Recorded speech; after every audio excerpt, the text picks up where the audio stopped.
காணாமல் போன மலைகளை பற்றி கேள்விப்பட்டிருக்கீங்களா? பெரம்பலூர் மாவட்டத்தில் எலும்பலூர் கிராமத்தில் 75 மீட்டர் உயரமுள்ள பிரம்மரிஷி மலை 2006ஆம் ஆண்டு முதல் சுமார் 3 ஏக்கர் பரப்பரப்பில் 25 மீட்டர் உயரம் வரை வெட்டி எடுக்கப்பட்டு காணாமல் போய்விட்டது.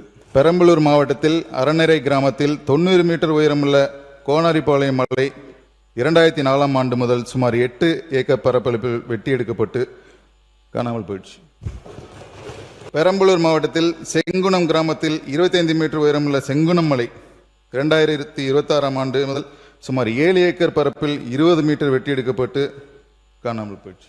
மதுரை மாவட்டம் கீழவளவு கிராமத்தில் 25 ஏக்கர் பரப்பில் 50 மீட்டர் உயரத்தில் ஒரு சர்க்கரை பெரு மலை இருந்திருக்கு.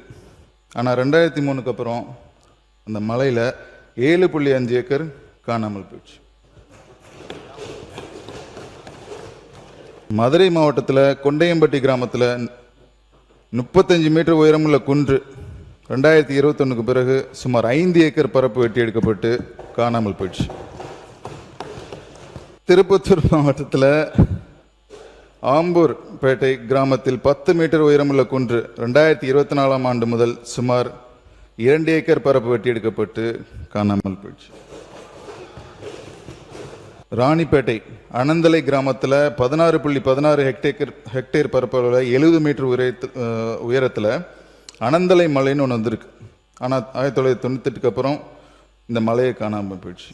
கோயம்புத்தூர் மாவட்டத்தில் முத்தூர் கிராமத்தில் 4 ஏக்கர் பரப்பளவில் 6 மீட்டர் உயரத்தில் குன்று ஒன்று இருந்திருக்கு. ஆனால் 2022ஆம் ஆண்டுக்கு பிறகு அந்த குன்றே காணாமல் போயிடுச்சு. கோயம்புத்தூர் மாவட்டத்தில் முத்தூர் கிராமத்தில் 3 ஏக்கர் பரப்பரப்பில் 10 மீட்டர் உயரத்தில் குன்று ஒன்று இருந்திருக்கு.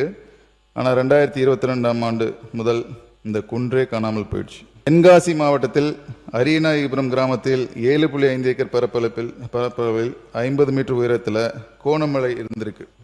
ஆனால் 99க்கு அப்புறம் இந்த குன்றே காணாமல் போயிடுச்சு. இப்போ நான் சொன்னது சாம்பிள் தான். இந்த மாதிரி பல குன்றுகள் காணாமல் போய்விட்டன தமிழ்நாட்டில்.